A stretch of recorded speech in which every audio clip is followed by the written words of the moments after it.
자, 우리 지난 시간에 이어서 3장이죠. 3장 우리가 지난 시간에 전반에 좀 하다가 이제 마무리를 다 못했는데요. 이어서 좀 할게요.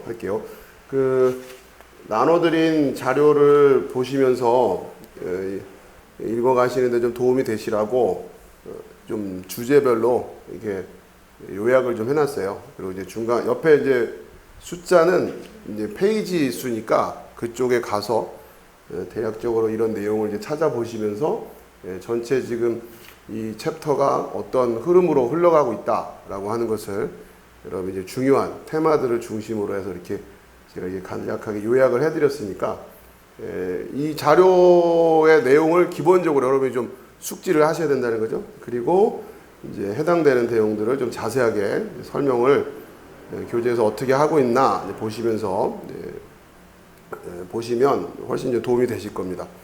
자, 지난 시간에 우리가 이제는 이라고 하는 이 표현이 역사적인 사건을 의미하기 위해서 지금 사도 바울이 사용하고 있는 표현이다. 이렇게 지금 이야기를 하고 했죠. 그래서 이 58페이지에서부터 이제 시작을 하면 되는데요.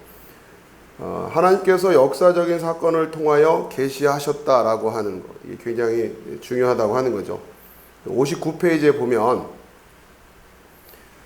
거기 이제 따옴표로 되어 있는 거는 그 책에 나와 있는 표현이에요. 여러분 이제 거기를 좀 찾아가시면 그 내용이 나옵니다. 그래서 그리스도인의 신앙이란 철학이 아니요 단순히 하나의 교훈이 아니란 것입니다. 그것은 일련의 역사적인 사건을 기반으로 하는 것입니다.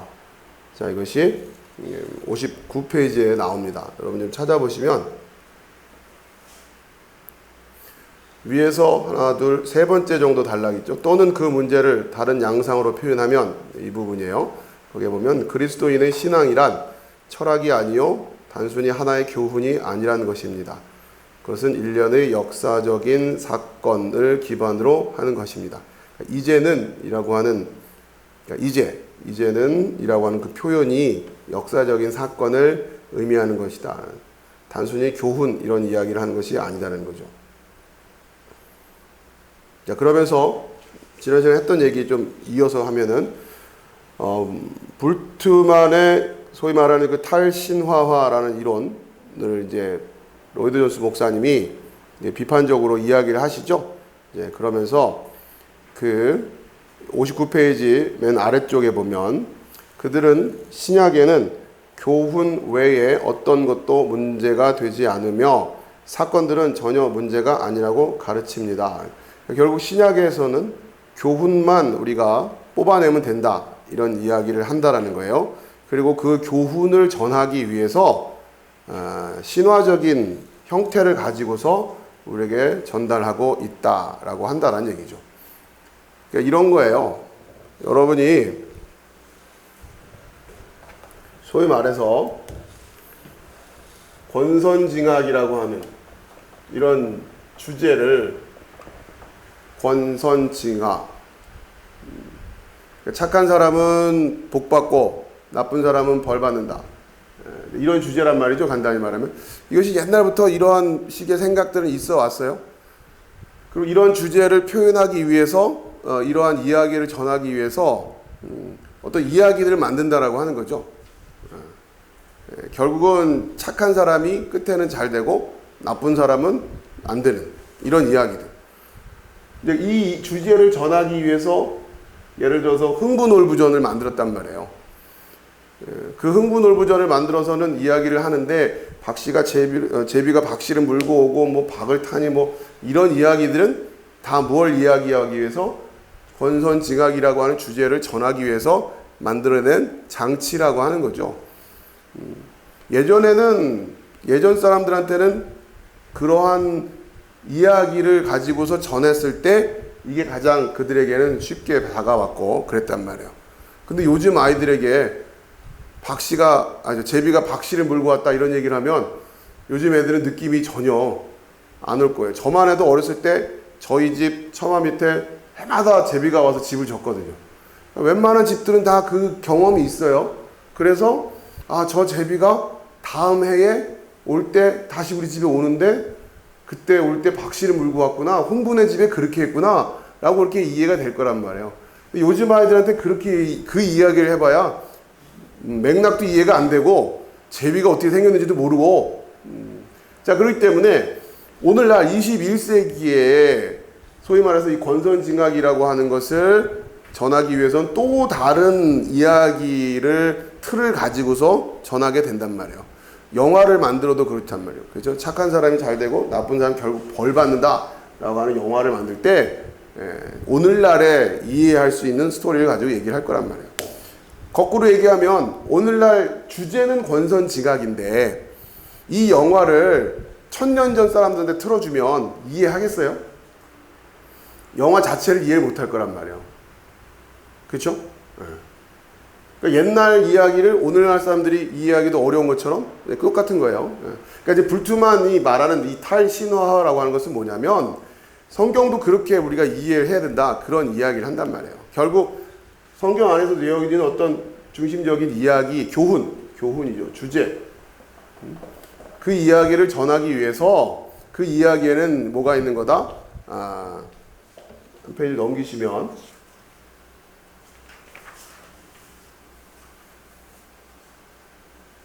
60페이지예요.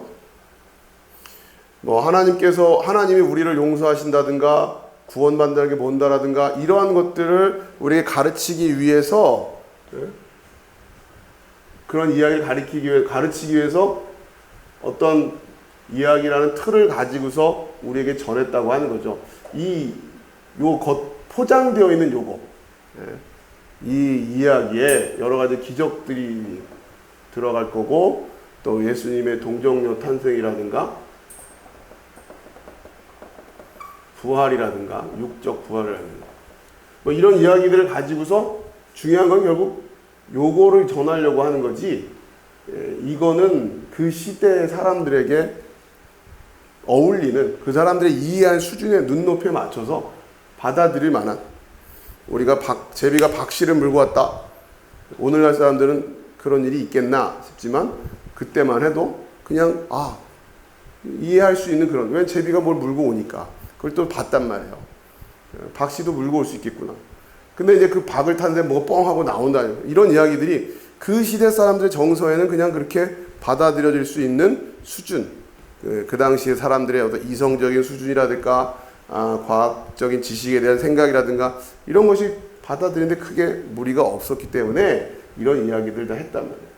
그러면 오늘날 우리한테는 어떻게 해야 된다? 이거를 다 걷어내고 요 안에 것만 가져가면 되는 거다라고 이야기하는 게 소위 말하는 탈신화와 이론이라고 하는 거예요.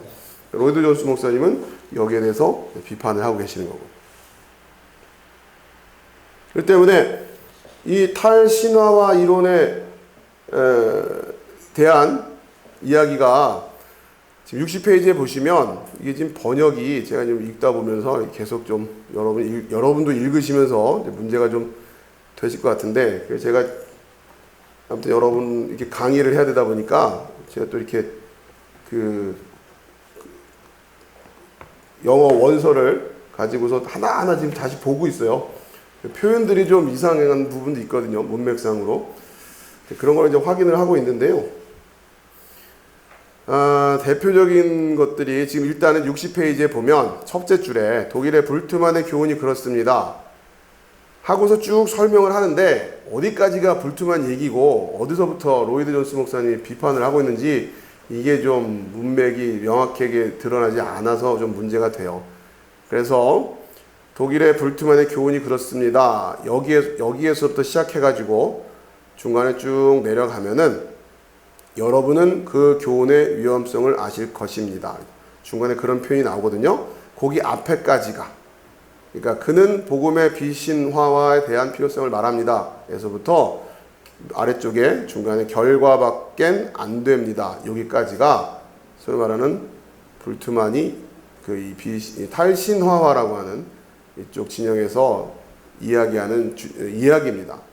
중간에 가다 보면 이게 지금 누가 이 이야기를 하는 건지에 대한 것이 명확하지가 않게 돼 있어서 혼란스러울 수가 있는데 일단 여러분 그걸 이해를 하셔야 혼란스럽지가 않아요. 자, 제가 한번 읽어드릴게요. 그는 복음의 비신화화, 비신화화라는 표현보다는 탈신화화라는 표현이 보다 더 정확한 번역이라고 하는 것을 좀 이해하시고요. 대한 필요성을 말합니다. 그는 현대인은 교육을 받았고 특별히 과학적인 면에서 그러하니 현대인이 기적이나 초자연적인 이적을 믿을 것이라고는 기대하지 말라는 것입니다. 그는 현대인이 동정녀 탄생과 이적을 도저히 믿을 리 없으며 그리스도의 사죄에 대한 대속 사상이나 문자 그대로의 육체적인 부활 같은 것을 믿을 리 없다는 것입니다.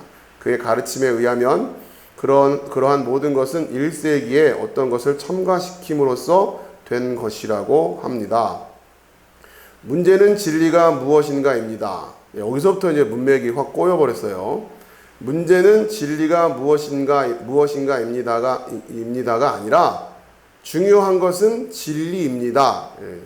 그러니까 탈신화화를 주장하는 사람들의 입장에서는 뭐를 강조하는 거다? 중요한 거는 진리 자체다라고 해요. 진리 자체. 그러니까 그 이야기를 통해서 뭘 말하려고 하는 것인가 라고 하는 게 결국은 중요한 거지. 예수님이 무리를 걸었다든가 병자를 죽은 자를 살렸다든가 자 이러한 차원의 그러한 사건 자체가 발생했다라는 게 중요한 게 아니라 그걸 통해서 뭘 이야기하려고 하는 것이냐 그게 더 중요한 거잖아요. 그리고 그런 이야기로 전해진 이유는 1세기라고 하는 그 시대적인 상황에 맞게끔 그렇게 이야기가 만들어진 거다. 그러니까 그런 틀 속에서 전해진 거다. 그러니까 우리는 그거를 좀 걷어낼 필요가 있다. 참으로 고려할 것은 하나님의 사죄와 구원에 대한 사상을 벗겨버려야 하며 이게 말이 안 되죠. 이제 이게 참으로 고려할 것은 하나님의 사죄와 구원에 대한 것이다라는 거예요. 구원에 대한 그 사상인 것이지 그 사상을 전하기 위해서 감싸고 있는 그 포장지는 벗겨버려야 된다는 이야기를 하려고 하는 이야기로 원문은 되어 있는데 지금 번역을 사죄와 구원에 대한 사상을 벗겨버려야 됩니다. 이제 이렇게 돼버리니까 좀 오해할 수가 있다는 얘기예요. 그 사상을 포장하고 있는 그 신화들을 벗겨내야 된다. 그런 의미예요. 그것들 때문에 더 이상 고심해서는 안 됩니다. 여기서 그것들이라고 하는 이 겉에 이렇게 포장하고 있는 이것들이라 얘기하는 거예요. 그것들은 현대인에게 하나의 방해와 장애밖에 되지 않으며 현대인과 메시지 사이를 가로막고 서 있는 결과밖엔 안 됩니다. 이런 얘기죠. 그러니까 지금 뭘 중요한 건 뭐다? 이 안에 있는 이 이야기를 여기는 이제 소위 말하는 진리 자체라고 그러는 성경이 말하려고 하는 그 내용 이게 중요한 거고 이건 아니라니까 결국 이거를 벗겨내야 된다고 하는 거죠. 이거를 오히려 현대인들에게는 이걸 다가서기 위해서는 이 이야기를 통해서 들어가는데 이게 지금 걸림돌이 되고 있다는 얘기예요. 오늘날 우리의 어떤 지식과 이런 걸 가지고는 이 얘기가 말이 안 된다는 거예요. 그 당시의 사람들은 무리를 걸었다고 하는 걸 믿을지는 모르겠지만 그렇게 얘기해도 벌써 2000년 전이잖아요. 2000년 전이니까 그 시대 사람들은 와 그랬대 하고 믿을지 모르겠지만 오늘날만 해도 안 믿는. 그러니 굳이 이 이야기를 뭐하러 하려고 하냐 이런 얘기예요. 어차피 전하려고 했던 건 교훈인데 이렇게 이해하는 거예요. 여러분 잘 이해하십시오. 그래서 이거는 걷어내야 된다. 방해가 될 뿐이다. 자, 그런데 지금 이제 로이드 존스 목사님은 바울은 지금 그런 얘기를 하고 있는 게 아니다. 그죠? 불투명한 식으로 이해하는 것이 현대인에게 성경을 좀 더 편하게 이해할 수 있는 어떤 그런 방법을 제공할 수는 있을지 모르겠지만, 그렇죠. 여러분, 걸리적거리는 거 다 걷어내고 그냥 그 안에 있는 어떤 가르침만 받아야 된다고 하면은 훨씬 사람들이 받아들이기는 편할 거 아니에요. 그런 건 없었어. 그냥 다 뭔가를 전하기 위한 하나의 이야기일 뿐이야. 그런데 로이드 존스 목사님은 무슨 얘기를 하냐면, 그러나 바울이 이제는 이라고 하는 이런 말을 쓸 때는 그런 의도가 아니었다고 하는 거예요. 그리고 성경의 전체적인 가르침과도 이것은 서로 부딪힌다라고 해요. 그렇게 이해할 수 없다는 거예요. 불투만처럼 그렇게 이해할 수 없다. 자, 계속 읽어볼게요. 여러분은 그 교훈의 위험성을 아실 것입니다. 그런 교훈은 이 작은 이제는 이라는 말과는 전혀 상충되는 것뿐 아니라 신약의 전체적인 가르침과도 배치되는 것입니다. 바울은 고린도전서 15장에 그리스도께서 만일 다시 살지 못하셨으면 우리의 전파하는 것도 헛것이요 너희들은 여전히 죄 가운데 있게 된다고 말했습니다. 그것은 그처럼 중요합니다. 우리는 결코 그 사실들을 놓쳐서는 안 되며 또는 손상되게 내버려 두어서도 안 됩니다. 이제는 이라는 말은 이미 일어난 사건과 사실에 대한 선언인 것입니다. 그러니까 역사성이라고 하는 것을 굉장히 강조하는 표현이라고 하는 거죠. 바울 사도가 여기서 말하고 있는 바는 주 예수 그리스도께서 세상에 오신 것은 단순히 우리들에게 하나님은 사랑이라 하나님께서는 용서하실 용의가 있다는 것을 말하기 위해서가 아니라는 것입니다. 그 점은 구약에서 알려진 바였습니다. 주님은 믿음으로 의롭다함을 얻는 이 구원의 길을 위해서 오신 것입니다. 자, 무슨 얘기냐면 단순히 이것을 교훈이라고 하는 차원으로만 이해하면 안 된다고 하는, 이제는 율법 외에 하나님의 한 의가 나타났으니 율법과 선지자들에게 증거를 받은 것이다 라고 하는 그 이제는 이라고 하는, 지난 시간에 제가 이제 계속 그 부분에는 강조를 한 게 단순히 교훈 차원에서의 이야기라면 이제는 이라고 하는 말을 굳이 할 이유가 없단 말이라는 거예요.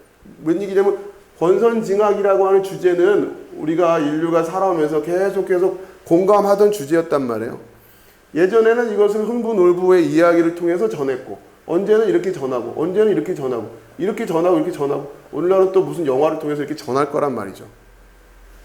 이러한 맥락에서는 이제는 이라는 말을 안 한단 말이에요. 그럴 이유가 없는 거죠. 왜? 예전에도 다 그 이야기는 해왔었던 거니까. 예수 그리스도께서 이 땅에 오셨다고 하는 것은 이러한 시기에 또다시 하나님께서 우리를 사랑하시고 계십니다. 하나님이 우리의 어떤 구원을 위해서 뭘 하십니다. 이러한 가르침을 주려고 하는 그런 사건이 아니라 여기서 표현한 것처럼 이것은 진짜 구원의 길을 위해서 오셨다라고 하는 그 이야기를 하려고 하는 거다. 그래서 바울은 이제는 이라는 표현을 쓴다라고 합니다. 그 나눠드린 자료의 문제는 진리가 무엇인가입니다. 60페이지 방금 전에 제가 읽어드린 그 부분에 해당되는 부분에 그 원래 영어로 된 문장을 제가 이렇게 적어드렸어요. 여러분 그걸 보시고 해석을 하시면 지금 번역이 좀 약간 논리가 앞뒤가 안 맞게, 그리고 정확하게 무슨 이야기를 하려는 건지 애매하게끔 번역이 됐고 또 생략된 것도 있고 좀 아무튼 좀 그래요. 그래가지고 좀 아쉽게 좀 된 부분이 있어서 이거를 좀 잘 참고하셔가지고 보시기 바랍니다. 자, 그 이야기를 한다라고. 그러면서 예수께서 오셨다고 하는 것은 실제로 그 구원을 뭔가 이루어내기 위한 그러한 사건이었다고 해요. 역사적인 사건. 자, 그 다음에 이제 다음 주제로 넘어가는데요. 나눠진 자료를 보시면 2번이에요. 이런 역사적인 사건이 필요했던 이유가 뭐냐? 그게 뭐다? 주님은 믿음으로 의롭다함을 얻는 이 구원의 길을 위해 오신 것입니다. 자, 지금 60페이지 좀 전에 읽었던 그 부분입니다. 자, 그리고 아래쪽에 맨 아래쪽에 60페이지 아래쪽에 그 점을 강조했기 때문에 저는 우리가 이미 살펴본 것, 즉 구원이란 단순히 죄의 용서만을 의미하지 않는다는 사실을 제고하기를 원합니다. 바울 사도가 힘주어 말하고 있는 것은 우리는 적극적인 의를 받게 되었다는 것입니다. 이제는 하나님의 의를 받게 된 것입니다. 사람들, 특히 유대인들이 열심을 다하여 도달하려 했던 것은 하나님을 만족시킬 만한 의였습니다. 유대인들은 율법을 통해서, 그 밖의 사람들은 그들의 도덕성과 철학으로서 그것을 행하고 있다고 생각하였습니다. 바울은 그 모든 것이 헛것이라는 것을 증명하였습니다. 그러나 이제는 전적으로 새로운 입장이 있는데 그것은 하나님으로부터 나온 의가 효력이 있다는 것입니다. 자, 여러분 성경을 다시 펼치겠어요? 로마서 3장 20절, 21절 거기를 좀 놔두시고 20절부터 읽을게. 그러므로 율법의 행위로 그의 앞에 의롭다 하심을 얻을 육체가 없나니 율법으로는 죄를 깨달음이니라. 21절 이제는 율법 외에 하나님의 한 의가 나타났으니 율법과 선지자들에게 증거를 받은 것이라. 요 이제는이라는 단어 하나를 놓고 지금 계속 이야기를 하고 있는 거예요. 그러면서 율법 외에 하나님의 한 의가 나타났으니 자, 이 그림이죠.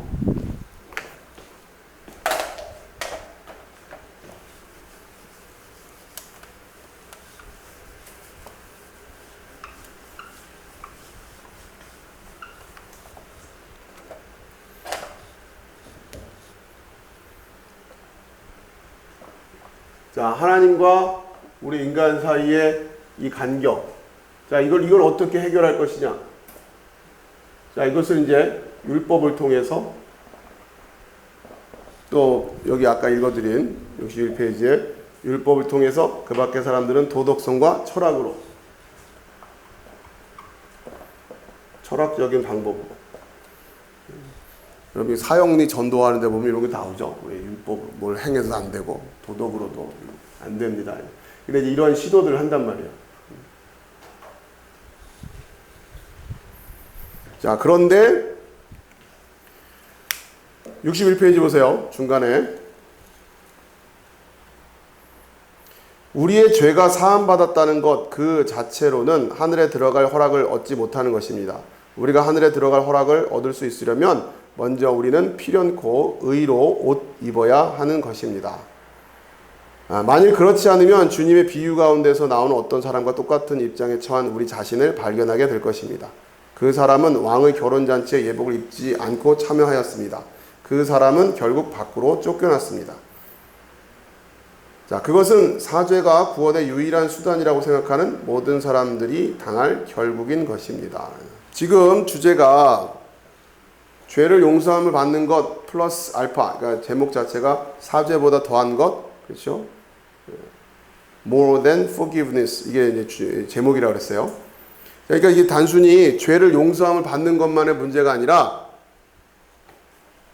우리가 그것만 가지고 하늘에 들어갈 허락을 얻지 못한다는 거, 우리가 그러려면 피련코 의로 옷 입어야 한다고 하는 거, 그리고 이것에 대한 이야기로 지금 천국 왕의 결혼잔치에 초대를 받았다가 예복을 입지 않아서 쫓겨나는 거죠. 초청을 받았다고 하는 것만 가지고 되는 게 아니라 예복을 입어야 된다고 하는 거예요. 지금 그 이야기를 하고 있는 거예요. 단순히 죄의 용서함만 가지고는 해결이 안 된다는 거예요.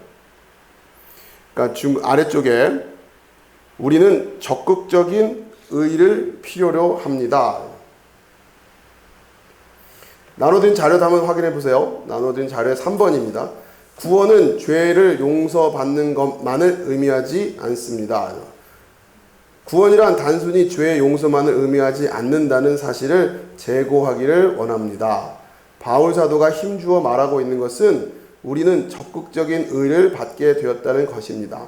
즉 이제는 하나님의 의를 받게 된 것입니다. 자, 그리고 다시 책으로 돌아오시고요. 61페이지에 중간에서 약간 아래쪽에 우리는 적극적인 의를 필요로 합니다. 믿음으로 의롭다함을 얻는 이 위대한 교리는 우리에게 하나님께서 우리를 용서하실 뿐만 아니라 주 예수 그리스도의 의를 우리의 것으로 간주해 주신다는 것을 가르쳐 줍니다. 하나님은 주님의 의로 우리를 옷 입히십니다. 하나님의 또는 하나님께로부터 나온 한 의는 이제 유효한데 그 이유는 그리스도께서 세상에 오셔서 행하시고 다시 아버지께로 가심으로 그 일을 성취하셨기 때문입니다. 이 하나님의 의가 우리의 것이 되는 것은 그 때문입니다. 예수님께서 이 땅에 오셔서 뭔가를 하시고 가셨다고 하는 거예요. 그러니까 단순히 어떤 교훈을 우리에게 가르쳐 주시려는 것이 아니라 뭘 하고 가셨다는 거예요. 무슨 역사적인 일을 했어요. 그래서 예수님이 오시기 전에는 그게 안 됐는데 오시고 나서야 그게 된다는 얘기예요. 그게 일반 교훈과의 차이라고 하는 거예요. 그걸 여러분 잘 이해하시라는 거고, 자, 그 다음엔 주제가 그 의, 예수께서 이 땅에 오셔서 역사적으로 성취하셨던 그 의가 어떻게 우리의 것이 되는가. 나눠드린 자료의 4번이에요. 하나님의 의가 어떻게 우리의 것이 되는가. 어떻게 이 의가 우리의 것이 됩니까? 61페이지 제일 아래쪽에 질문이죠. 밑에서 두 번째 줄. 어떻게 이 의, 하나님의 의가 우리의 것이 됩니까? 페이지 넘기시고요. 자, 이제 이거 관련해가지고 다시 이제 성경을 보면 이제는 율법 외에 하나님의 한 의가 나타났으니 이거란 말이에요. 이것이 결국은 우리에게 어떻게 우리의 것이 될 수 있는가라고 하는 질문이고, 그거에 앞서서 어떤 이야기를 하고 있냐면 율법 외에라고 해요. 율법 외에. 율법 외에. 이제는 율법 외에. 그러니까 이 율법 외에라고 하는 것을 어떻게 이해해야 되냐? 자, 그것이 다시 나눠드린 자료 보시면 1번 율법, 그러니까 4-1번이에요. 4번 1번 율법 외에에 대한 잘못된 이해를 지금 62페이지에서 63페이지까지 쭉 이야기하고 있어요. 자, 첫 번째는 율법 62페이지 중간 보면 바울 사도가 율법 외에 율법과 별도의라는 말을 썼는데 그 말이 의미하는 것은 무엇입니까? 그것은 종종 잘못 이해되고 잘못 해석되기 때문에 아주 중요한 점입니다. 어떤 사람들은 그것을 하나님께서 율법과 전혀 무관하게 행하셨으며 율법이 완전히 존재의 영역에서 벗어났고 하나님께서 율법을 폐하셨으며 예수 그리스도가 세상에 오심으로 율법은 무의미하게 되었고 중요성도 상실하게 되었다는 것, 그리고 율법이 누구에게도 적용되지 않는다는 것을 의미하는 것이라고 주장합니다. 그들은 주장하기를 그리스도께서 오셔서 그의 일을 행하시기까지는 율법이 사람에게 강론되었으며 사람들은 율법에 따라서 율법의 행위대로 심판을 받았다는 것입니다. 그러나 이제 더 이상 그렇지 않다는 것입니다. 이제 사람을 심판하는 것은 하나님의 율법이 아니고 주 예수 그리스도에 대한 그들의 반응이라는 것입니다. 그러니까 율법 외에라고 하는 것을 오해하는 데 있어서 자, 이런 오해를 한단 말이죠. 그것을 마치 이제 율법은 우리에게 아무런 의미가 없고 우리가 심판을 받는 이유는 예수 그리스도를 믿느냐 믿지 않느냐로 심판받는다라고 이해한다는 거예요. 이해되세요? 무슨 말씀인지? 네. 그들은 말하기에 율법은 더 이상 쓸모없으며 떠나가 버린 것이랍니다. 율법 외에 오직 당신이 주 예수 그리스도를 믿느냐 믿지 않느냐는 문제만이 존재한다는 것입니다. 여러분도 모르게 이렇게 이해하고 계신 분들도 많이 있을 수 있어요. 율법은 중요한 게 아니고 이제는 우리가 예수님을 믿느냐 믿지 않느냐 그거 가지고 구원받는다. 이런 정도로만 이해하고 계신단 말이에요. 자, 이제 중요한 것은 율법에 대해서 잘못 이해하고 있다. 특히 이제 율법 외에라고 하는 이 부분을 잘못 이해하고 있다. 자, 63페이지. 자, 이제 그것이 얼마나 심각하게 그릇된 해석인가를 보여주어야 하겠습니다. 자, 그러면서 좀 아래로 내려가면 그냥 계속 읽을게요. 자, 이 3장의 마지막 31절을 읽은 사람은 어떤 사람도 그런 괴상한 함정에 빠지거나 그런 오류를 범하지 않습니다. 31절에 그런즉 우리가 믿음으로 말미암아 율법을 폐하느뇨? 그럴 수 없느니라. 도리어 율법을 세우느니라. 율법을 폐하지 않는다는 얘기예요.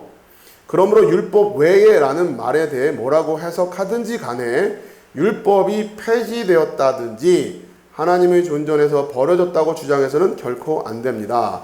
그렇지 않습니다.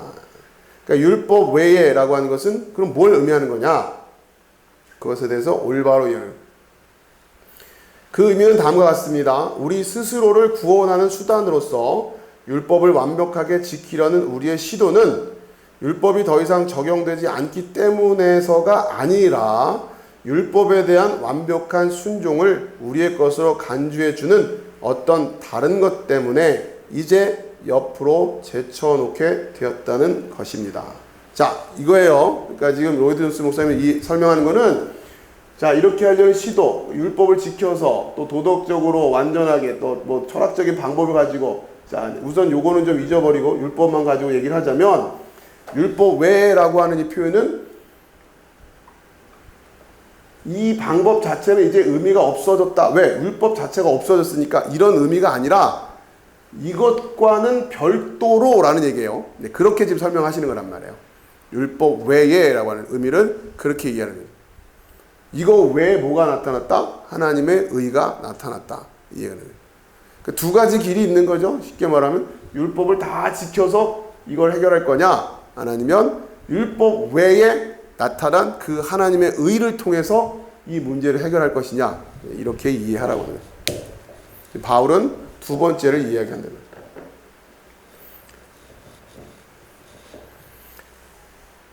자, 다시 말하면 바울 사도는 지금 누구도 자신을 구원하겠다는 발견이나 성취하겠다는 생각일랑 더 이상 해서는 안 된다는 것을 말하고 있는 것입니다. 하나님께서 우리 앞에 제시하고 있는 이 길은 율법을 완전히 만족시키라고 하지 않습니다. 왜냐하면 율법의 행위로는 그 앞에 의롭다 할 육체가 없기 때문입니다. 율법으로는 죄를 깨닫기 때문입니다. 우리는 뒤에 가서 주 예수 그리스도께서 우리 대신 율법을 지키시고 높이심으로 우리를 구원하신다는 사실을 깨닫는 것이 얼마나 중요한 일이라는 것을 알게 될 것입니다. 율법은 변동이 없습니다. 하나님께서 율법과 무관하게 행하시지 않으셨습니다. 우리는 주님께서 율법을 행하신 것의 결과를 얻게 된 것입니다. 그러니까 이런 거예요. 우리가 율법을 완전하게 지켜야만 해결할 수 있었던 이 문제를 예수님께서 이 땅에 오셔서 해결하셨다는 거예요. 그게 이제는 이라는 의미라고 하는 거예요. 그것은 예수님이 이 땅에 오신 그 사건, 이전에는 우리한테 허용되어 있지 않았던 거라는 거죠. 이게 교훈과 역사적 사건의 차이라고 하는 거예요. 단순히 그걸 깨닫지 못해서가 아니라 예수가 이 땅에 오기 전까지는 우리에게 드러나 있지 않고 성취되어 있지도 않았다고 합니다.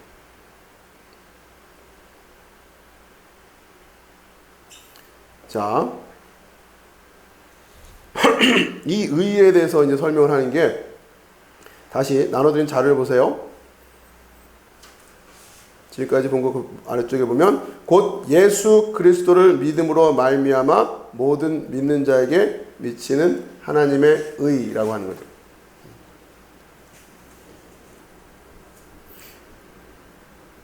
자, 그 의가 어떻게 우리의 것이 됩니까? 라고 할 때 먼저 우리가 이해될 게 율법 외에 라고 하는 걸 잘 이해해야 되고, 그 다음에 이제 그 성경을 보세요. 성경 22절에 곧 예수 그리스도를 믿음으로 말미암아 모든 믿는 자에게 미치는 하나님의 의, 이렇게 됐단 말이에요. 자, 율법 외에 하나님의 한 의가 나타났으니 율법과 선지자들에게 증거를 받은 것이라 곧 예수 그리스도를 믿음으로 말미암아 모든 믿는 자에게 미치는 하나님의 의. 그것이 어떻게 우리에게 될 수 있느냐, 그 의가 우리의 것이 될 수 있느냐, 뭘 통해서? 예수 그리스도를 믿음으로 말미암아. 이제 하나씩 이제 또 배워가야 돼요. 자, 그러면서 일단 믿음이라고 하는 것이 뭐냐라고 하는 64페이지에 보면 그 믿음에 대해서 1차적으로 로이드 존스 목사님이 정의를 하고 있어요. 중간쯤에 믿음은, 중간에 약간 위쪽에 믿음은 세 가지 국면 혹은 세 가지 요소를 내포하고 있습니다. 그것은 진리에 대한 암, 진리에 대한 동조, 진리에 대한 신뢰를 의미합니다.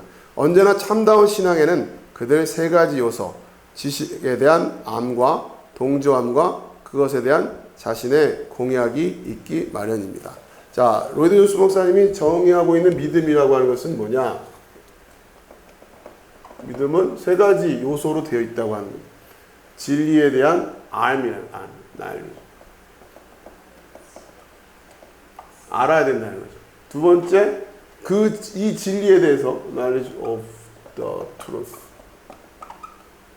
진리에 대한 지식이 있어야 되고, 두 번째는 여기에 대해다가 동의를 해야 된다는 거예요. 세 번째는, 그러니까 이거는 신뢰한다고 하는 것은 이거에 맞게끔 산다라고 하는 거예요. 이 세 가지 요소가 믿음의 기본적인 요소다. 이 얘기를 하는 거예요. 지식적인 측면이 있어야 되고, 자, 그리고 그 지식을 내가 이제 공감을 해야 되는 거죠. 아, 그렇구나. 그 다음에 거기에 대한 신뢰로 내가 살아가는 거예요. 첫 번째 이제 이해해야 된다는 거죠. 이해. 뭔지를 알아야 된단 말이에요. 그리고 그것을 내가 수용해야 돼요. 그리고 그것대로 살아가는 거예요. 자, 그러면서 나눠드린 자료 보세요. 아래쪽에 믿음의 정의에 대한 설명이 있고, 두 번째 믿음의 적용 해가지고 동그라미 1번 했어요. 64페이지에서 67페이지까지 쭉 이어지는데, 내용이 좀 길지만 내용이 어렵지는 않거든요. 여러분 이 부분은 꼭 읽어보세요. 믿음의 적용과 또 세 번째 믿음의 적용 2번, 이 두 가지는 여러분이 반드시 꼭 읽어보시기 바랍니다. 여러분 한번 직접 읽어보시고서 이해하시면 좋겠어요. 자, 먼저 이 믿음을 이제 구체적으로 어떻게 우리가 적용해야 되냐라고 하는 것 관련해서 크게 두 가지에만 지금 이제 초점을 가지고 설명을 했어요. 2번 믿음의 적용 64페이지에서 67페이지에 걸쳐 설명하고 있는데, 믿음을 가진 사람은 더 이상 자신을 바라보지 않으며 그는 오직 예수 그리스도만을 바라보며 그분의 행하신 일만 바라보는 것입니다. 자, 어디 부분에 있냐면 64페이지에 아래쪽 문단이죠. 밑에서 하나, 두 번 정도. 우리는 그것을 다음과 같이 나타낼 수 있습니다. 믿음을 가진 사람은 더 이상 자신을 바라보지 않으며 자신을 기대하지 않는다는 것입니다. 그는 더 이상 전에 자기의 것이었던 어떤 것을 바라보지 않습니다. 그는 현재의 자기도 바라보지 않습니다. 그는 오직 예수 그리스도만을 바라보며 그분의 행하신 일만 바라보는 것입니다. 오직 그는 그것에만 의지합니다. 그는 나는 무서운 죄들을 범했기는 했지만 이런저런 일도 하였어. 선한 의미에서 이런 말 하지 않는다는 거예요. 만일 그렇게 말하기를 그만두지 않는다면 그는 믿음을 가진 것이 아닙니다. 또는 만일 그가 아직도 내 안에 무서운 흑암이 자리 잡고 있어. 그리고 나는 내 자신 안에서 여전히 죄가 있다는 것을 발견합니다. 그런데 어떻게 구원을 받았다고 말할 수 있겠습니까? 라고 말한다면 그는 아직 잘못된 신앙을 갖고 있는 것입니다. 그가 아직 자기 자신에게 눈을 두고 있기 때문에 그와 같이 말하지 않을 수 없습니다. 믿음은 완전히 그와 다르게 말하며 믿는 자로 하여금 다음과 같이 말하게 합니다. 내가 말할 수 없는 죄를 지은 것만은 사실이다. 나는 죄의 생활을 살아왔다. 나는 신성모독자였다. 그리고 행악자였고 비열한 사람이었다. 내가 범하지 않은 죄는 거의 없었다. 나는 아직도 내 안에 있는 죄를 알고 있다. 그러면서도 나는 내가 내 자신의 의로서가 아니라 주 예수 그리스도의 의가 아닌 나의 의이기 때문에 나는 하나님의 자녀인 것을 안다. 자, 나는 내 자신의 의로서가 아니라 주 예수 그리스도의 의가 나의 의이기 때문에 나는 하나님의 자녀인 것을 안다는 거예요. 지금 이게 아니라 내가 지금 이걸 하려고 하는 것이 아니라 예수님이 오셔서 성취하신 그 하나님의 의, 그것이 지금 나의 것이라고 말할 수 있다라고 하는 거. 이게 지금 복음의 핵심이란 말이에요. 그래서 나는 하나님의 자녀인 것을 안다. 이렇게 이야기할 수 있어야 된다고 하는 거예요. 자, 아래 문단. 여러분은 이 점의 중요성을 아십니까? 어떤 사람들은 자기 자신을 정죄하고 자신의 죄를 지적하는 것은 위대한 영성의 표지라고 생각합니다. 저는 어떤 의미에선 그 사람이 무엇을 의미하는지 압니다. 그러나 또 다른 면에서 보면 그것은 믿음에 대한 부정입니다. 만일 어떤 식으로든지 당신 자신 안에 있는 무엇 때문에 확신을 가지지 못하노라고 한다면 그것은 당신이 실제적인 믿음을 가지고 있지 않다는 증거입니다. 믿음이란 전적으로 그리고 다만 주 예수 그리스도와 그의 행하신 것만을 의존하는 것입니다. 그러니까 이게 무슨 얘기라고요? 자기 자신을 바라보지 아니하고 오직 예수 그리스도만을 바라본다라고 하는 거예요. 여러분 이걸 믿음의 눈이라고 하는 겁니다. 이거 볼 수 있는 훈련이 돼야 된다고 하는 거예요. 이게 산상설교에서 안의 것 밖의 것과도 지금 계속 연결이 되는 이야기예요. 여러분의 모습, 여러분의 드러나는 것, 여러분의 그거, 물론 여러분의 속마음도 마찬가지지만 그걸 지금 보는 게 아니라 예수님께서 오셔서 성취하신 그것, 눈에 보이지는 않지만 그걸 볼 수 있어야 된다고 하는 거예요. 그걸 믿음의 눈이라고 하는 겁니다. 자, 그 다음에 이 내용을 여러분 쭉 한번 찬찬히 읽어보세요. 자, 66페이지로 넘어가겠습니다. 중간에 거기 이제 나는 내 죄 가지고 예수께 맡기는 그 아래쪽에 당신의 죄들을 들추어 내어 그것들을 살펴보십시오. 그리고 인식하십시오. 그 모든 것을 부끄럽게 여기십시오. 그러나 거기서 멈추지 마십시오. 더 나아가서 나는 그것들을 주께 맡긴다고 하십시오. 자, 우리가 성령께서 우리에게 깨닫게 하신다고 하는 게 뭐라고요? 죄에 대해서, 의에 대해서, 심판에 대해서. 그렇죠? 자, 이 부분이에요. 우리의 죄를 깨닫게 한단 말이에요. 그 다음에 의에 대해서라고 하는 건 뭐냐고요? 예수께서 이루어서 성취하신 이 의를 보라고 하는 거예요. 내 거 보지 말고 이걸 보라고 한답니다. 이걸 볼 수 있어요. 자, 그 다음에 이제 심판에 대한 주제를 하나 더 남아있는 거죠. 그러니까 죄와 관련된 진리를 알아야 되고, 의와 관련된 진리를 알아야 되고, 심판과 관련된 진리를 우리가 그러니까 정확히 말하면 믿어야 된다고 하는 거죠. 믿어야 돼. 죄에 대한 진리를 믿어야 되고, 의에 대한 진리를 믿어야 되고, 심판에 대한 진리를 믿어야 되는데, 자, 그렇다면 이것을 먼저 알아야 되고, 여기 말한 대로 알아야 되고, 동의해야 되고, 그것에 맞추어서 우리가 살아야 된다. 또 의에 대한 것도 마찬가지예요. 의에 대한 가르침의 진리를 우리가 알고, 그것에 동의하고, 신뢰하고, 심판에 대한 것도 마찬가지예요. 심판에 대한 거는, 자, 그랬을 때, 죄에 대한 걸 여러분이 이제 좀 이해를 많이 하실 테니까, 지금 이 의와 관련해서는 어떤 걸 우리가 알아야 된다? 이제는 율법 외에 하나님의 의가 나타났다라고 하는 걸 알아야 된다는 거예요. 그죠? 율법 외에 하나님의 의가 나타났다. 근데 그 의라고 하는 게 뭐예요? 예수 그리스도를 믿음으로 말미암아 모든 믿는 자들에게 미치는 그 하나님의 의라고 하는, 그죠? 그걸 알아야 된다, 이거를. 그 의라고 하는 것을 알아야 돼. 그러고서 그것을 믿느냐, 믿었느냐, 동의하느냐, 그것을 신뢰하느냐.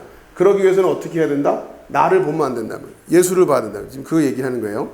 나를 보는 게 아니라 예수를 봐야 된다. 계속해서.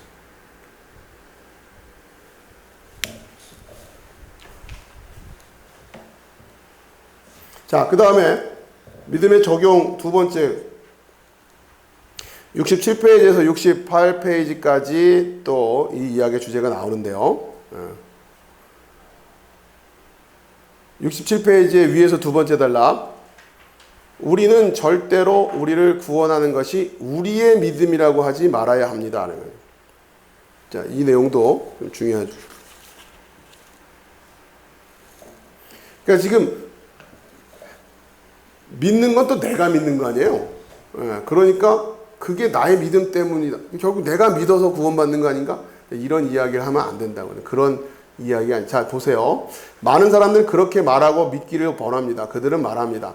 율법 시대에서 구원은 율법의 임무였다. 그러나 이제는 그렇지 않다. 율법은 폐지되었다. 이제 우리를 구원하는 것은 그리스도를 믿는 것이다. 그러면서 이제는 율법 외에 하나님의 한 의가 나타났으니 율법과 선지자들에게 증거를 받은 것이라. 곧 예수 그리스도를 믿음으로 말미암아 모든 믿는 자에게 미치는 하나님의 의니 나를 구원하는 것이 나의 신앙이란 뜻입니까? 그렇지 않습니다. 당신을 구원하시는 분은 예수 그리스도이십니다. 만일 당신의 믿음이 당신을 구원한다고 하면 당신의 믿음은 공로가 되는 것이며 자랑할 거리를 갖게 됩니다. 또 이렇게 간단한 얘기가 아니죠. 여러분 좀 묵상을 좀 하셔야 되는데, 여러분이 좀 이해하기 좀 도움을 드리기 위해서 예를 들어 설명하면 이런 거예요. 자, 다윗과 골리앗의 싸움에서 다윗이 승리를 해요. 그렇죠? 그리고는 그 다윗의 승리가 이스라엘의 승리가 되죠. 그렇죠? 그러니까 여러분들 이 상황을 이것과 비교해서 이해하시면 조금은 수월하게 이해할 수 있게 되는 거예요. 예수님이 오셔서 예수님이 성취하셨어요. 그것을 믿음으로 그 의가 나의 의가 된다라고 하는 것이. 그리고 근데 문제는 그걸 내가 믿었기 때문에 된다. 이렇게 말해버리면 안 된다는 얘기를 하는 거거든요, 지금. 마치 다윗이 골리앗을 이겼단 말이에요. 그리고 내가 그 다윗이 골리앗을 이겼다고 하는 것을 믿을 때 그 승리가 나의 승리가 된다라고 하는 이야기를 하는데, 내가 그것을 믿었기 때문에 예수님이 다윗이 골리앗을 이긴 게 된 건 아니잖아요. 그렇죠? 여러분 이 상황을 놓고서 한번 잘 생각해 보시란 말이에요.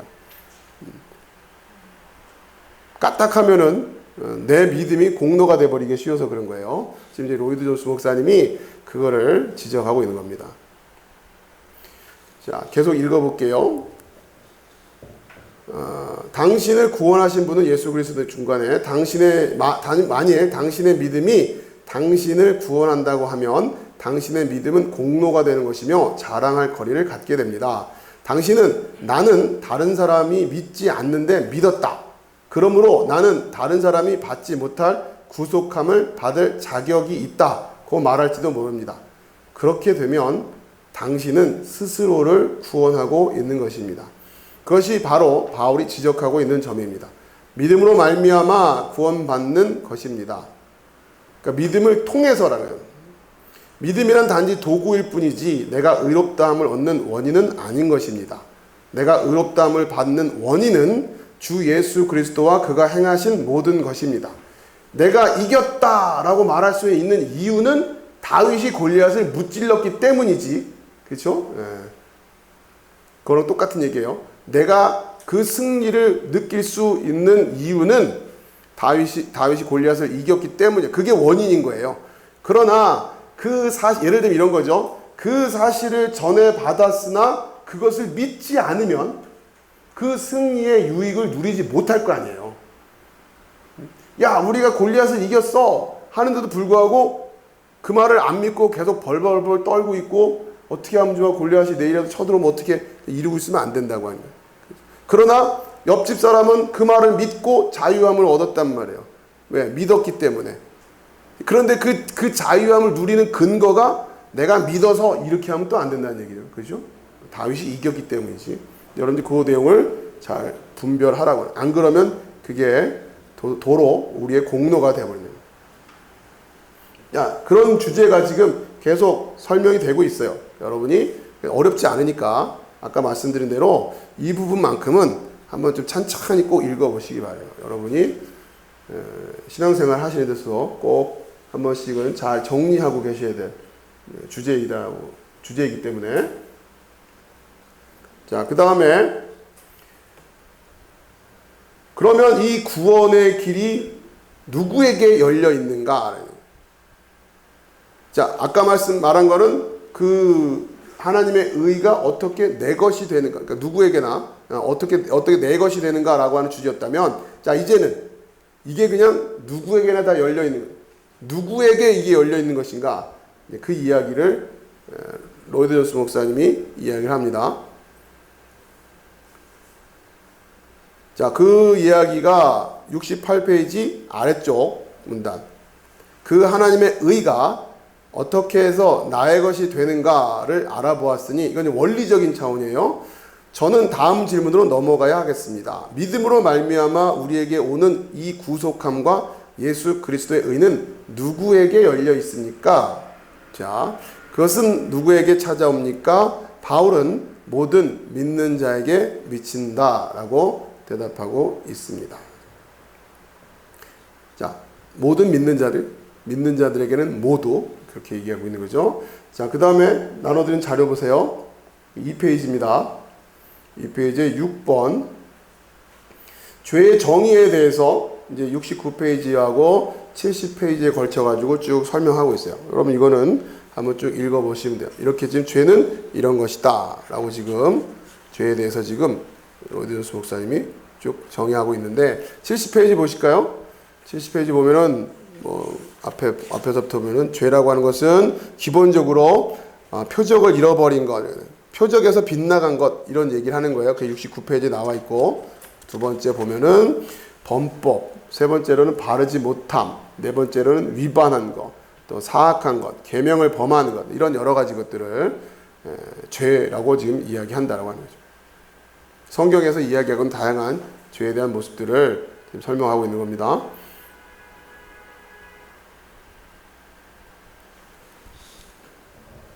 자, 그러면서 로마서 3장 23절 모든 사람이 죄를 범하였음에 하나님의 영광에 이르지 못하더니, 자, 이 부분을 좀 설명하려고 하는 건데, 모든 사람이 죄를 범하였음에 할 때 이 죄라고 하는 게 뭐냐? 그 얘기를 앞에 쭉 여러 가지 경우로 지금 설명하고 있는 거예요.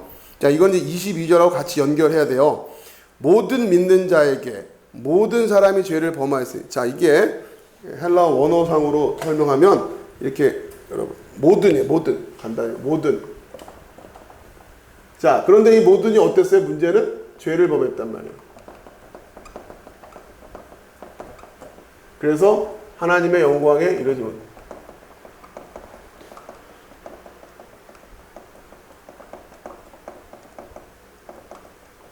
자, 이랬던 모든이 예수 그리스도를 믿는 믿음으로 말미암아, 그 믿음으로 말미암아 하나님의 의의를 갖게 됐다고 하는 거죠. 지금 요 구조인 거예요. 이 모든이 원래는 다 죄를 범했고 하나님의 영광에 이르지 못했고, 그러니까 요거죠. 요 그림에 요렇게 지금 떨어져 있었던.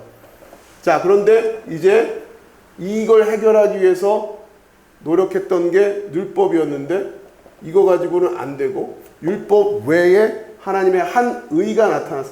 자, 근데 이걸 어떻게 우리 것이 되게 하느냐? 그것을 믿음으로 말미암아, 예수 그리스도를 믿는 믿음으로 말미암아 모든 믿는 자들에게 미치는 하나님의 의, 이런 구조로 지금 설명을 하고 있는 거예요. 이 모든이 원래는 이런 모든이었는데. 자, 그러면서 죄를 범하였음에 해당되는 것이 69페이지하고 70페이지에 걸쳐서 설명하고 있고요.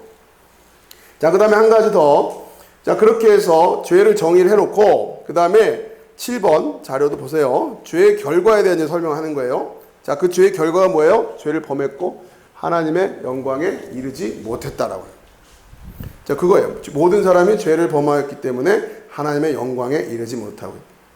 자, 그러면서 지금 이제 성경 23절에, 그러니까 로마 3장 23절에 모든 사람이 죄를 범하였음에 라고 하는 내용을 로드니우스 목사님이 죄를 범하였다라고 하는 이 부분을 헬라어 상으로는 이게 소위 말 부정과거라는 것이 사용되었고 하나님의 영광에 이르지 못했다라고 하는 현재형이란 말이에요. 자, 이거 무슨 얘기냐면, 자, 부정과거라고 하는 것은 과거에 언제 한번 그렇게 딱 발생을 했다라고 하는 얘기를 하는 거예요. 그리고 현재형이라고 하는 것은 지금도 계속, 지금 현재 계속해서 이렇게 되고 있다라고 하는 그 얘기를 하는 거란 말이에요. 지금 그 책에 보면 그 내용이 나와요. 문법적인 내용이라 여러분이 간략하게만 설명을 드릴게요. 헬라어 원어상에 보면 모든 사람이 죄를 범하였음에 하나님의 영광에 이르지 못하였더니 이렇게 돼 있단 말이에요. 못하더니, 그죠? 우리말로 못하더니. 자, 이게 원어상으로는 현재형이에요. 못한다, 못하고 있다. 그죠? 좀 더 이제 정확하게 번역하면 모든 사람이 죄를 범했는데 하나님의 영광에 이르지 못하고 있다. 자, 그러면서 좀 오늘은 좀 어려워요. 요 내용이. 그 자료를 보시면 모든 사람이 죄를 범하였음의 의미가 이게 과거로 이야기를 하는 거란 말이에요. 그 과거의 그 사건을 통해서 모든 사람이 죄를 범했다라고. 자, 이걸 뭐로 얘기하거든요? 자, 이거를 아담 안에서의 범죄로 이야기해서. 자, 이거는 나중에 다른 요 주제에 관련해서 로드 목사님 설교에서 자세하게 설명이 되니까 그때 가서 하기도 하고요. 요 아담 안에서의 범죄. 자, 그래서 모든 인류가 죄를 범했다고 합니다. 아담을 대표성으로 해서. 자, 그 다음에 그 결과 지금 우리는 모두가 다 어떻게 하고 있다? 하나님의 영광에 이르지 못하고 있다라는. 그 하나님의 영광에 이르지 못하였다라고 할 때 이 이르지 못하다라고 하는 이 단어의 의미가 의미적으로 그러니까 부족하다, 결핍하다 이런 의미예요. 하나님의 영광과 비교했을 때 우리의 영광이 부족하다, 결핍되어 있다 그런 의미란 말이에요. 자, 그런데 다시 책으로 돌아오세요. 71페이지입니다. 죄를 범했다고 하는 것은 이제 과거의 사건이고 지금 우리가 다 하나님의 영광에 이르지 못하고 있다. 현재형으로 표현하고 있다. 설명을 지금 이제 하고 있고요. 71페이지 중간에 보면 그러나 저는 바울이 여기서 행한 다른 진술을 특별히 강조하려 합니다. 모든 사람이 범죄하였고, 자 이건 아담 안에서의 그 과거의 범죄예요. 모든 자들이 하나님의 영광에 이르지 못하고 있다. 또 미치지 못하고 있다. 이것은 주목할 만한 진술입니다. 바울은 그것을 무슨 의미로 말하고 있습니까? 우리 모두는 하나님의 영광을 결핍하고 있으며 하나님의 영광을 필요로 한다는 뜻입니다. 여기서 사용되는 미치지 못한다, 하나님의 영광에 이르지 못했다, 미치지 못했다 라고 하는 이 단어가 의미하는 게 결핍이라는 의미라고 하는 것이에요. 우리의 복되신 주님께서 탕자의 비유 가운데 사용하신 말과 하나도 틀리지 않는 말입니다. 먼 나라 간 젊은 청년이 비로소 궁핍하기 시작했다고 주님께서 말씀하셨을 때 사용한 말과 같다고 하는 겁니다. 이게 무슨 얘기냐면 누가복음 15장 14절이에요. 한번 가보시겠어요? 누가복음 15장 14절. 누가복음 15장 14절에 보면 다 없앤 후 그 나라에 크게 흉년이 들어 그가 비로소 궁핍한지라 이렇게 하네요. 그죠? 누가복음 15장 14절. 이 이야기가 이 궁핍하다. 이게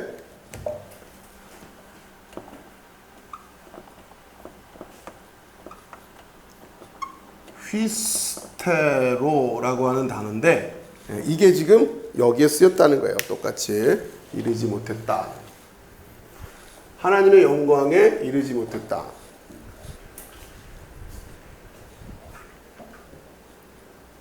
자, 또 어디에 이게 쓰이냐면 다 써버리고 지금 궁핍한. 그러니까 이 궁핍함이 이 탕자로 하여금 아버지께 돌아가게끔 만든 거죠. 그죠? 그러니까 우리가 그 이르지 못하던 일을 우리가 깨달아야 된다는 거예요. 하나님의 영광에 이르지 못하던 일을 우리가 깨달아야만 돌아갈 수 있게 되네요. 근데 그 돌아가는 방법으로 우리의 의를 만들어서 우리의 의를 행해서 그게 가능하지 않다고 하는 거죠. 그게 그러니까 우리가 복음을 알고 있으면 율법 외에 이제 나타난 그 하나님의 의, 그 길을 가야 된다고 하는 겁니다. 자, 그 다음에 또 이게 어디에 쓰이냐면 마태복음 19장 20절에 보면 그 소위 말하는 부자 청년이 무엇을 행해야 됩니까? 뭐 이런 얘기 하잖아요. 그러면서 내가 이 모든 것을 다 지켰사온데 아직도 무엇이 부족합니까? 라고 할 때 그 부족합니까가 바로 이 단어가 쓰인단 말이에요. 그러니까 이 청년 같은 경우는 뭘 못 느끼고 있는 거예요? 부족함을 못 느끼고 있는 거죠. 그죠? 그러면서 의식 자체가 뭐예요? 무엇을 내가 행해야 이런단 말이에요. 그죠? 해보겠다고 하는 거잖아요. 이거 지켜보겠다고. 이걸 통해서 가보겠다고 하는 거 아니에요. 그러니까 예수님이 계속 네가 가진 건 모두 다 팔아서 가난한 자들에게 나눠주어라. 그리고 나를 따라라. 그렇게 해서는 예수님을 따라갈 수 없다는 거예요. 예수님이 가시는 그 길을 갈 수가 없다고 하는 거예요. 자, 그러면서 구원이라고 하는 것은 지금 이제 이 3장의 이야기가 용서함을 받는 것보다 더라고 하는 의미가 뭐냐면 이 죄를 범함이라고 하는 이 부분에 대한 것을 이제 용서로 이거는 처리를 하는데 문제는 이것만 가지고 된다? 안 된다고 하는 거예요. 뭐가 남아있어요? 이 영광에 이르지 못하는. 그러니까 지금 우리가 이렇게 떨어져 있는데 여기서 우리가 죄를 범한 거 아니에요. 그러니까 이것이 용서되었다고 해서 그러면 이게 지금 해결이 됐느냐? 이건 아니란 말이에요. 여전히 부족하단 말이에요. 이건 어떻게 해결할 거냐라고 하는 거예요. 그러니까 구원이라고 하는 것은 이것까지 포함된 얘기란 얘기예요. 단순히 죄 용서함만을 이야기하는 것이 아니라 그 얘기가 이제 3장의 후반부에 이어지는 거예요. 자, 오늘 나눠드린 자료의 마지막 8번입니다. 복음, 괄호 열고 제가 썼죠. 믿는 자에게 구원을 주시는 하나님의 능력이죠. 이 복음의 의미가 뭐냐? 죄 용서 플러스 영광의 회복이라고 합니다. 이게 72페이지에서 75페이지까지 쭉 이어져 있다.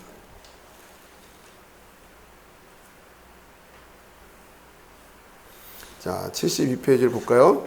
책에 계속해서 이제 영광에 대한 이야기가 계속해서 강조되고 있다라고 하는 그 얘기예요. 쭉 읽어보시면 어렵지 않습니다. 그러니까 여러분 이제 이 마지막 이 뒷부분을 이해할 때 뭘 가지고 이해해야 된다?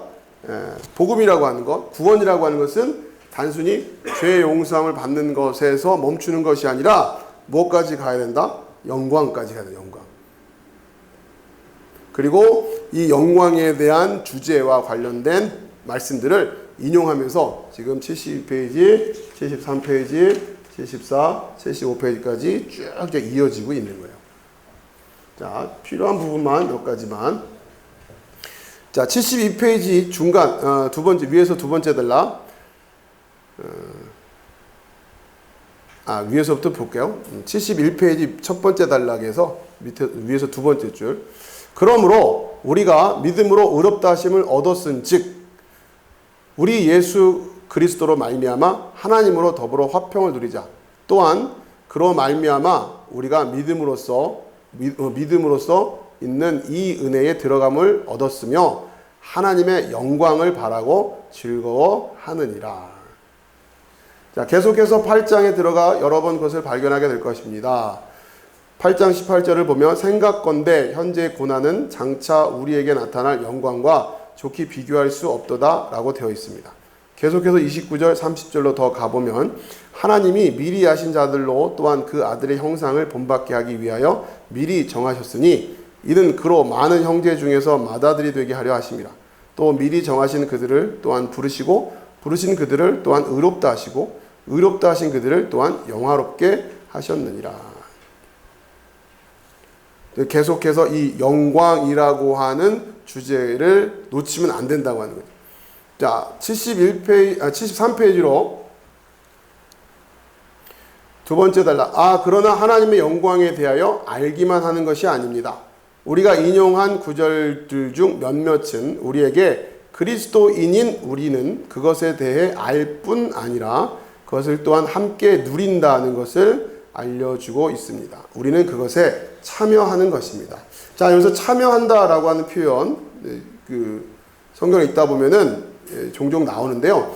여러분이 간단하게 생각하면 그것을 내 것으로 해서 함께 누린다라는 그 의미로 이해하시면 돼요. 아까 다윗이 골리앗을 무찌른 걸로 예를 들면은 다윗이 골리앗을 이긴 그 승리에 모든 이스라엘 백성들이 다 참여하잖아요. 그렇죠? 그 승리를 함께 누린단 말이에요. 그런 의미라고 하는 거예요. 승리에 참여한다. 영광에 참여한다. 그 몫을 나누어 받는다. 이런 이야기예요.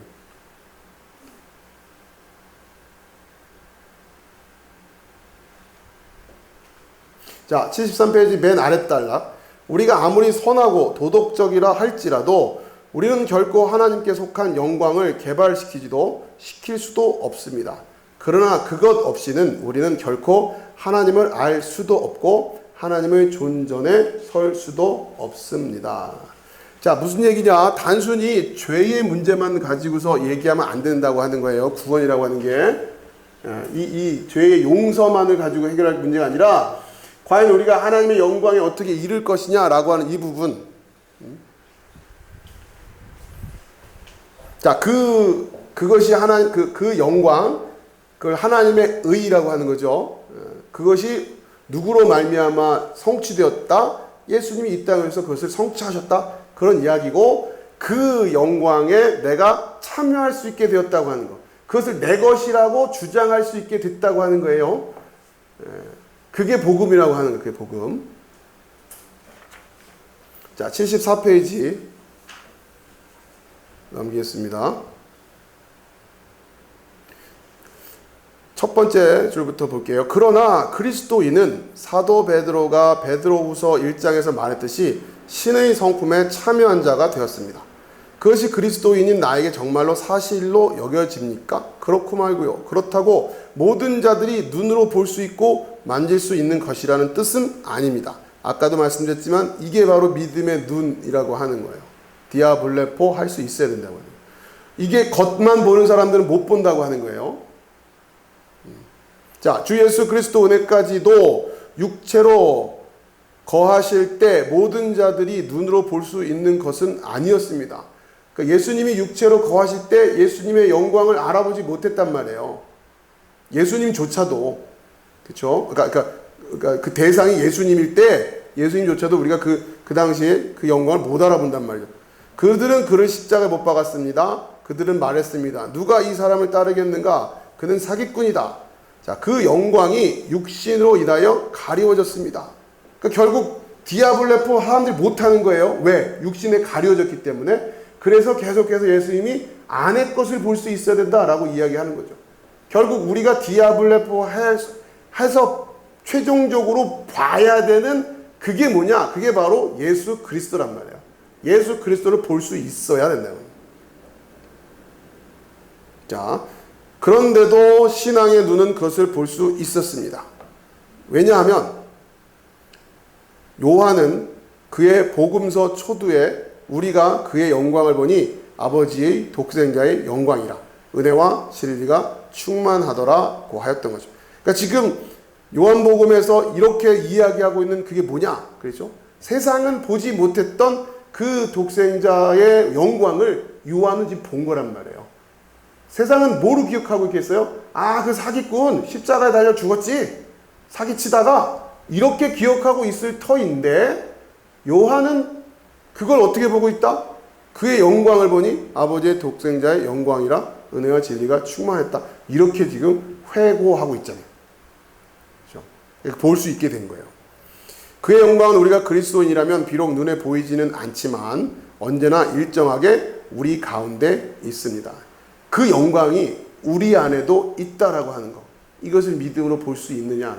여러분뿐만 아니라 우리가 교회 안에서 하나됨이라고 하는 것, 우리가 성도 간에 교제한다고 하는 것, 또 성도들 간에 서로 용납하고 허용하고 기대하고 소망하고 그럴 수 있는 이유가 뭐냐? 나에게 있는 이 영광이 똑같이 믿음으로 의롭게 된 자들에겐 동일하게 이 영광이 있는 거란 말이에요. 과연 그 영광을 영광으로 볼 수 있느냐? 아니면 그것을 보지 못하느냐? 그죠? 똑같은 거죠. 자, 그 아래쪽에 세상은 그것을 보지 못합니다. 그리고 안타깝게도 종종 우리들 자신도 그것을 보지 못할 때가 있습니다. 또한 서로들 가운데 있는 영광을 보지 못하기도 합니다. 그러나 우리가 그리스도 안에 있으면 그것은 참으로 우리의 것입니다. 의롭다 하신 그를 또한 영화롭게 하시느니라. 그리스도인인 내 안에 새 사람이 있는데 그것은 영광스럽습니다. 내 안에 있는 새 사람은 계속해서 영광에서 영광으로 변화될 것입니다. 나의 육신마저도 영화롭게 되는 더욱더 경탄스러운 날이 올 것입니다. 우리는 하나님의 아들이 하늘로부터 오심을 바라보니 바울은 빌립보 교인들에게 말했습니다. 그가 만물을 자기에게 복종케 하실 수 있는 자의 역사로 우리의 낮은 몸을 자기의 영광의 몸의 형체와 형제가 아니라 형체입니다. 이상해가지고 보니까 거기 영광의 몸의 형제가 아니라 영광의 몸의 형체죠. 자, 그때 나는 완전히 영광스럽게 될 것이고 영과 육이 아울러 완전히 영화될 것입니다. 죄란 얼마나 가공할 일입니까? 죄는 우리에게 의만이 아니고 하나님의 영광을 박탈해가는 것입니다. 구속이란 얼마나 경이로운 것입니까? 그것은 나를 용서하실 뿐만 아니라 나에게 의까지 주는 것입니다. 또한 영화롭게 합니다. 의롭다 하신 그를 또한 영화롭게 하셨느니라. 이 영화롭게 한다고 하는, 여러분 이것이 산상설교나 이런 신약에는 어떤 복음서에는 어떤 개념으로 나오는 거냐면 이게 바로 예복이라고 하는 거예요. 여러분 이 영광을 가볍게 생각하면 안 된다고 하는 겁니다. 이 예복을 가치 없게 여기면 심판이에요.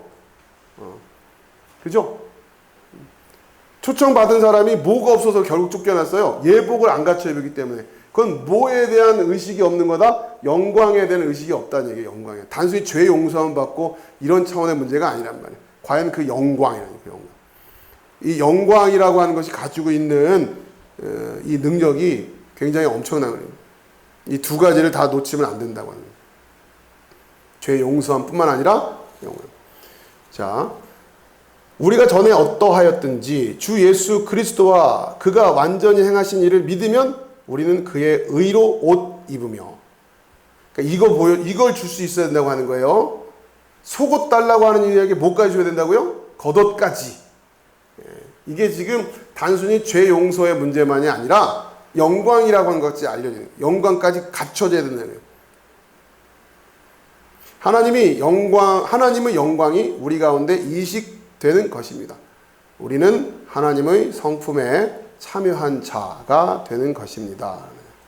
자, 이렇게 지금 간단치 않은 내용이에요. 하나하나 여러분이 좀 전체적인 내용을 이해하시고 한 호흡으로 이 설교를 쭉 읽으시면 정말 은혜가 되실 거예요.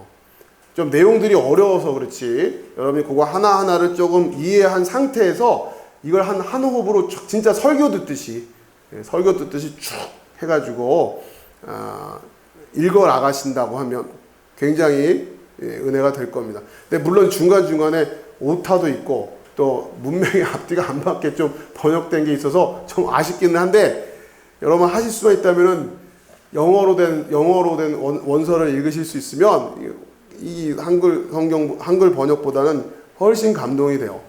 여러분 기회가 되시면 한번 이렇게 하시면 좋을 것 같아요. 그래서 쭉 이게 내용이 좀 어려우니까 이해를 하신 다음에 쫙 한 번에 호흡으로 한번 읽어 나가시면 굉장히 감동이 되실 거라 생각되고 여러분께서 3장 내용을 좀 마무리했고요. 다음 시간에는 4장 그러니까 오직 값없는 은혜로 라는 주제죠. 이 주제에 대해서도 이렇게 이야기를 나누도록 하겠습니다.